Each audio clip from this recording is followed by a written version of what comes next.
Well, very interesting and exclusive news on Ashwavega. What is the matter?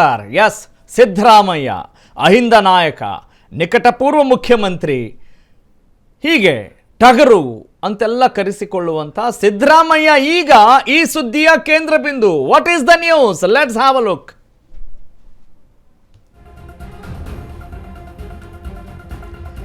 Siddu ಹೊಸ ರಾಜಕೀಯ ಪಕ್ಷ, ಮಾಜಿ ಸಿಎಂ ಬಿಗ್ ಬಾಂಬ್. ನಾವು ಹೇಳ್ತಾ ಇಲ್ಲ ಇದನ್ನ ಮಾಜಿ ಮುಖ್ಯಮಂತ್ರಿ ಸಿದ್ದರಾಮಯ್ಯ ಅವರ ಪರವಾಗಿಯೋ ವಿರೋಧವಾಗಿಯೋ ಮಾಜಿ ಮುಖ್ಯಮಂತ್ರಿ ಇನ್ನೊಬ್ರು ಹೇಳ್ತಾ ಇದ್ದಾರೆ. ಏನದು, ಏನ್ ಕತೆ, ಯಾರದು? ಮಾಜಿ ಸಿಎಂ ಸಿದ್ದರಾಮಯ್ಯ ಮೇಲೆ ಎಲ್ಲರ ಕಣ್ಣು. ಹೌದು, ರಾಜಕೀಯದಿಂದ ತೆರೆಮರೆಗೆ ಸರಿತಾರ ನಿಜಕ್ಕೂ ಮಾಜಿ ಮುಖ್ಯಮಂತ್ರಿಗಳು? ಟಗರು ರಾಮಯ್ಯ ಹೇಳಿದ ಸಕ್ರಿಯ ರಾಜಕೀಯ ಮಾತು. ವಾಟ್ ಡಸ್ ಇಟ್ ಮೀನ್? ಕಳೆದ 35 ವರ್ಷಗಳಿಂದ ರಾಜಕಾರಣದ ಕೇಂದ್ರ ಬಿಂದು ಸಿದ್ದು, ಖಾಲಿ ಕುಳಿತ ಸಿದ್ದರಾಮಯ್ಯ ಯಾವತ್ತೂ ಸುಮ್ಮನಿರಲ್ಲ ಅಂತ ಅವರ ಆಪ್ತರು, ಮಾಜಿ ಹಾಲಿ ಅಂತ ಬರಲ್ಲ, ಆಪ್ತರು ಯಾವಾಗಲೂ ಆಪ್ತರೆ. ಈಗ ಸಿದ್ದು ಬಗ್ಗೆ ಮಾಜಿ ಆಪ್ತ, ಅದು ರಾಜಕೀಯದಲ್ಲಿ. ಸಿದ್ದು ಬಗ್ಗೆ ಮಾಜಿ ಆಪ್ತ ಜನತಾ ಪರಿವಾರದ ನಾಯಕನ ಮಾತು. ಸಿದ್ದರಾಮಯ್ಯ ಕೊಟ್ಟ ಮಾತಿನಂತೆ ನಡೆಯೋ ನಾಯಕ. ಕೊಟ್ಟ ಮಾತಿನಂತೆ ಸಿಎಂ ಸ್ಥಾನಕ್ಕೆ ರಾಜೀನಾಮೆ ನೀಡಿದ್ದಾರಷ್ಟೇ. ಆದರೆ ರಾಜಕಾರಣದಿಂದ ಸಿದ್ದರಾಮಯ್ಯ ದೂರ ಉಳಿಯೋದಿಲ್ಲ. ಅಧಿಕಾರದಲ್ಲಿರೋ ಸಿದ್ದರಾಮಯ್ಯ ಅವರನ್ನ ಎದುರಿಸೋದು ಬಹಳ ಸುಲಭ. ಖಾಲಿ ಕುಳಿತ ಸಿದ್ದರಾಮಯ್ಯ ಅವ್ರನ್ನ ಎದುರಿಸೋದಿದೆಯಲ್ಲ, ಅದು ಬಹಳ ಕಷ್ಟ ಅಂತ ಹೇಳ್ತಾ ಇದ್ದಾರೆ. ಓಕೆ, ಸಿದ್ದರಾಮಯ್ಯ ಅವರನ್ನ ಕಡೆಗಣಿಸಿ ರಾಜಕೀಯ ಏನಾದರೂ ಮಾಡಿದರೆ ಅಪಾಯ ಕಟ್ಟಿಟ್ಟ ಬುತ್ತಿ. ಕಾಂಗ್ರೆಸ್ ಆಗಲಿ DKಶಿ ಆಗಲಿ ಸಿದ್ದರಾಮಯ್ಯ ಅವ್ರನ್ನ ಕಡೆಗಣಿಸಿದ್ರೆ ಕಷ್ಟ. ಸಿದ್ದರಾಮಯ್ಯ ಹೇಳಲ್ಲ, ಮಾಡಿ ತೋರಿಸೋ ನಾಯಕ ಅಂತ ಬೊಮ್ಮಾಯಿ ಹೇಳ್ತಾ ಇದ್ದಾರ್ರಿ, ಮಾಜಿ ಮುಖ್ಯಮಂತ್ರಿ.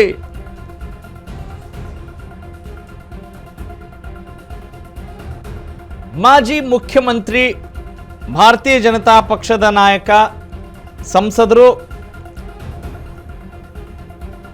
ಎಸ್, ಬಸವರಾಜ ಬೊಮ್ಮಾಯಿ ಮಾತಿದು.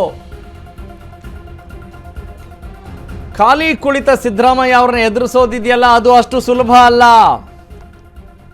ಅದು ಗೊತ್ತಿದೆ. ಆಮೇಲೆ ಜನತಾ ಪರಿವಾರದ ನಾಯಕ, ಒಟ್ಟಿಗೆ ಕೆಲಸ ಮಾಡಿದವರು, ಅವ್ರ ಬುದ್ಧಿ ನಮಗೆ ಗೊತ್ತಿಲ್ವಾ, ಅವ್ರ ನಡವಳಿಕೆ ನಮಗೆ ಗೊತ್ತಿಲ್ವಾ, ಅವ್ರ ಹಾವಭಾವ ನಮಗೆ ಗೊತ್ತಿಲ್ವಾ, ಅವರ ಇಂಟೆನ್ಷನ್ ಗೊತ್ತಿಲ್ವಾ, ಅವ್ರ ಭಾವನೆ ಗೊತ್ತಿಲ್ವಾ, ಅಥವಾ ಅವರ ಶಕ್ತಿ ನಮಗೆ ಗೊತ್ತಿಲ್ವಾ, ಅವ್ರು ಹೆಂಗೆ ಆಟ ಆಡ್ತಾರೆ, ಯಾವ ರೀತಿ ರಾಜಕೀಯ ಚಾಣಾಕ್ಷ ಅನ್ನೋದು ನಮಗೆ ನಿಮಗೆಲ್ಲ ಗೊತ್ತಿಲ್ವಾ? ಚೆನ್ನಾಗಿ ಗೊತ್ತಿದೆ. ಹಿಂಗಿರುವಾಗ ಸಿದ್ದರಾಮಯ್ಯ ಅವರನ್ನೇನಾದರೂ ಕಡೆಗಣಿಸಿದರೆ ಅಷ್ಟೇ ಕತೆ. ಹೀಗಾಗಿ ಸಿದ್ದರಾಮಯ್ಯನವರು ಏನು ಬೇಕಾದರೂ ಮಾಡ್ತಾರೆ ಅನ್ನುವ ನಿಟ್ಟಿನಲ್ಲಿ ಒಂದು ಹೊಸ ಬಾಂಬ್ ಈಗ ಸ್ಫೋಟಿಸಿದ್ದಾರೆ ಮಾಜಿ ಮುಖ್ಯಮಂತ್ರಿ ಬಸವರಾಜ ಬೊಮ್ಮಾಯಿ.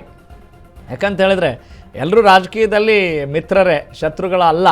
ಮೇಲ್ನೋಟಕ್ಕೆ ಮಾತ್ರ ಶತ್ರುಗಳ ಥರ ಕಾಣಿಸ್ತಾರೆ ಮತ್ತು ಬೇಗ ಸರಿ ಹೋಗಿಬಿಡ್ತಾರೆ. ಅಂಥ ಒಂದು ಅವಿನಾಭಾವ ಸಂಬಂಧವನ್ನು ರೂಢಿಸಿಕೊಳ್ಳುವಂಥ ಕ್ಷಮಾಭಾವನೆ ನಮ್ಮ ಎಲ್ಲ ರಾಜಕೀಯ ನಾಯಕರಿಗೆ ಕರಗತ ಆಗಿಬಿಟ್ಟಿದೆ.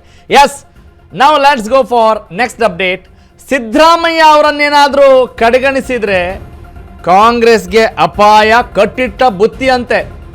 ಅಷ್ಟಕ್ಕೂ ಸಿದ್ದರಾಮಯ್ಯ ಅವ್ರನ್ನ ಯಾಕೆ ಕಡೆಗಣಿಸಬೇಕು ಅನ್ನೋದು ಮುಂದಿನ ಪ್ರಶ್ನೆ. ಸಿದ್ದರಾಮಯ್ಯ ರೆಬಲ್ ನೇಚರ್ನ ನಾಯಕ, ರೆಬಲ್ ಲೀಡರ್. ಅವಮಾನ ಸಹಿಸಲ್ಲ. ಸಿದ್ದು ಕೆಣಕಿದ್ರೆ ಸುಮ್ಮನೆ ಕೂರೋ ನಾಯಕ ಅಂತೂ ಅಲ್ವೇ ಅಲ್ಲ. ಸಿದ್ದರಾಮಯ್ಯ ಅವ್ರಿಗೆ ಈಗಾಗಲೇ ಕೆಲವು ಅವಮಾನಗಳಾಗಿವೆ ಅಂತ ಬೊಮ್ಮಾಯಿ ಸಾಹೇಬ್ರು ಹೇಳ್ತಿದ್ದಾರೆ, ನಾವಲ್ಲ. ಸಿದ್ದರಾಮಯ್ಯ ಅವರನ್ನ ಕೆಣಕಿದ್ರೆ ಕಾಂಗ್ರೆಸ್ ಇಬ್ಬಾಗ ಆಗೋದು ಖಚಿತವಂತೆ. ಮಾಜಿ ಸಿಎಂ ನುಡಿಯಿದು. ಸಿದ್ದು ಬೇರೊಂದು ಪಕ್ಷ ಸ್ಥಾಪನೆ ಕೂಡ ಮಾಡಬಹುದು ಅಂತ ಬಿಜೆಪಿ ಸಂಸದ, ಮಾಜಿ ಮುಖ್ಯಮಂತ್ರಿ, ಹಾವೇರಿ ಜಿಲ್ಲಾ ಸಂಸದರು ಬಸವರಾಜ ಬೊಮ್ಮಾಯಿ ಈ ಸ್ಫೋಟಕ ಮಾತುಗಳನ್ನಾಡೋ ಮೂಲಕ ಪೊಲಿಟಿಕಲ್ ಬಾಂಬ್ನ ಸಿಡಿಸಿದ್ದಾರೆ. Yes, this is the matter. Siddaramaiah ಅಂತ ಹೇಳಿದ ತಕ್ಷಣ ಪ್ರತಿಯೊಬ್ಬರಿಗೂ ಕೂಡ ಒಂದು ಯೋಚನೆ ಇದ್ದೇ ಇರುತ್ತೆ, we cannot neglect this leader ಅಂತ. ಹೌದಾ? ಮೊನ್ನೆ ಯಾವುದ್ರಲ್ಲೋ ಹೇಳ್ತಾ ಇದ್ರಲ್ವಾ ಮಾಜಿ ಮುಖ್ಯಮಂತ್ರಿ ಸಿದ್ದರಾಮಯ್ಯನವರು, ನನಗೆ ಕೊನೆಗೆ ಭಾಷಣ ಎಲ್ಲ ಕೊಡಬೇಡಿ ಅಂತ ಹೇಳಿದರು, ಕೊನೆಯ ಭಾಷಣಗಾರನಾಗಿ ಮಾಡಬೇಡಿ ಅಂತ ಹೇಳಿದರು. ಇದನ್ನೇ ಜ್ಞಾಪಿಸ್ಕೊಳ್ಬೋದು. ಅಂದರೆ what does it mean? You cannot neglect me ಅನ್ನೋ ಒಂದು ಸುಳಿವು. ರೀ, ನಾವು ದೊಡ್ಡ ಹುದ್ದೆನ ನಿಭಾಯಿಸಿದಂಥವರು,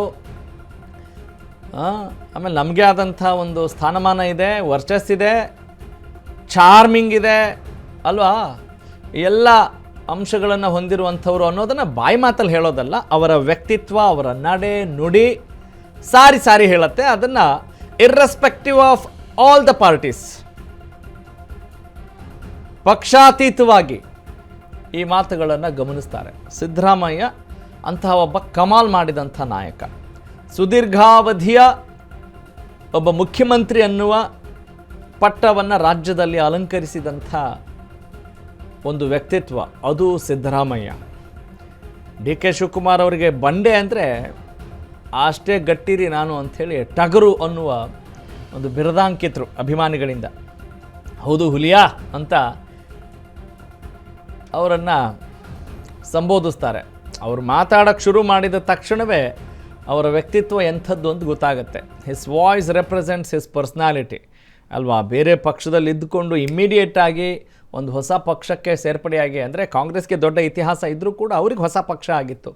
ಆದರೆ ಅವರು ನಿಭಾಯಿಸಿದಂಥ ಹುದ್ದೆಗಳಿದಾವಲ್ಲ, ಅದು ಸಾಮಾನ್ಯ ಹುದ್ದೆಗಳಲ್ಲ. ಮುಖ್ಯಮಂತ್ರಿ ಸ್ಥಾನ ಇರ್ಬೋದು, ಶಾಸಕಾಂಗ ಪಕ್ಷದ ನಾಯಕರಾಗಿರ್ಬೋದು, ಆಮೇಲೆ ವಿರೋಧ ಪಕ್ಷದ ನಾಯಕನಾಗಿರ್ಬೋದು. ಎಂಥ ಛಾತಿ ಇರುವಂಥ ನಾಯಕನ ಬಗ್ಗೆ ಯಾರು ಕೂಡ ನೆಗ್ಲೆಕ್ಟ್ ಮಾಡೋ ಹಾಗಿಲ್ಲ. ಆದರೆ what is the situation is created.